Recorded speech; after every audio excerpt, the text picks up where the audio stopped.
there is a picture of Mr. Mnisi at a shooting range.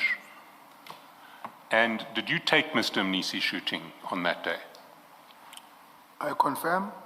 And was that his first time ever shooting? On the indoors, yes. What if the man trusted with millions was secretly confiding in a police officer now accusing him of corruption? Today's shocking testimony at the Madlanga Commission reveals a friendship, a betrayal, and explosive allegations that could change everything. And I'm currently the Chief Financial Officer of the City of Tshwane Metropolitan Municipality. The story of Gareth Mnisi, the suspended Chief Financial Officer of Tshwane, and Fannie Nkosi, a police sergeant he once called a close friend, a very close friend. Now both men are at the center of a storm unfolding inside the Madlanga Commission.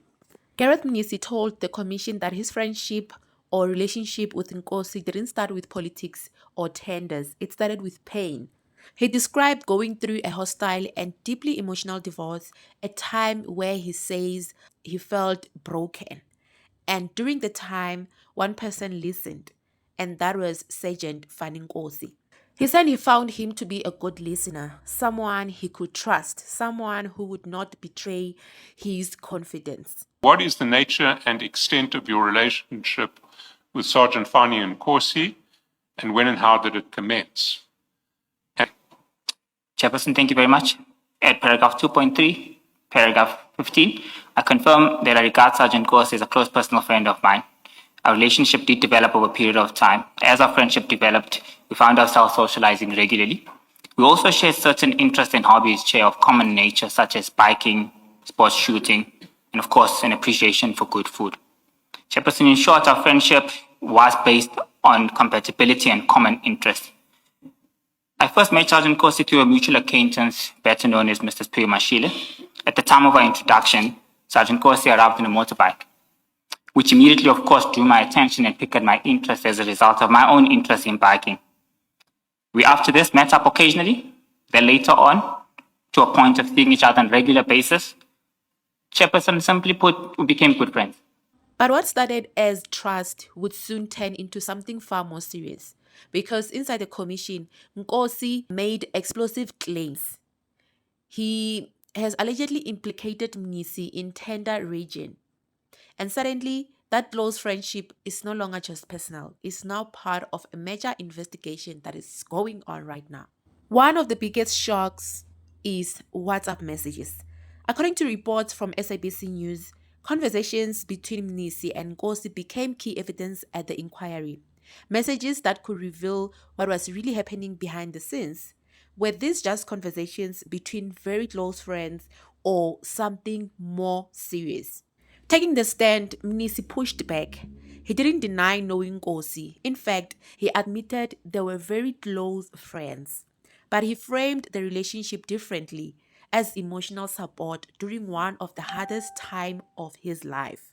He insists that the trust was real and that he believed Nkosi would never betray him. Thank you, Chair. Paragraph 18, I confirm that I met up with Sergeant Nkosi on a number of occasions during the course of our friendship. Chairperson, I cannot state the exact number or the frequency of these meetings, unfortunately, at this stage. I can, however, confirm that we saw each other on a regular basis and that we did spend a considerable amount of time in each other's company, of course, time and work schedules permitting. I met Sergeant Nkosi during an extremely difficult and emotional turbulent period in my personal life, Chair. At the time, I was going through a deeply painful and hostile divorce, which placed me under immense emotional strain. I found Sergeant Nkosi to be a good listener. I found myself confiding in him increasingly, seeking personal guidance and advice, relying on him for support with respect to the personal challenges that I was facing at the time. Chairperson, I felt that I could trust him and that he would not betray my confidence. While the truth is still being investigated, one thing is clear. Mnisi has now been suspended from his position as Tshwane's CFO.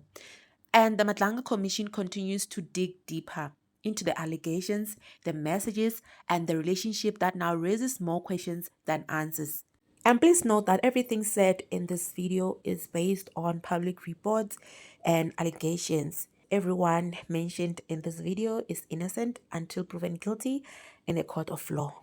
So now I want to hear from you. What do you think about this friendship of Mnisi and Fannie Nkosi? Was this just a friendship that went wrong, or is there something much bigger happening behind the scenes that we don't know? Comment down below and let's talk. If you want more real stories like this, breaking news, and deep investigations, make sure you subscribe to True Crime with Nsuku's Tale and turn on notifications so that whenever I post a video, you will be notified, because the truth is still unfolding.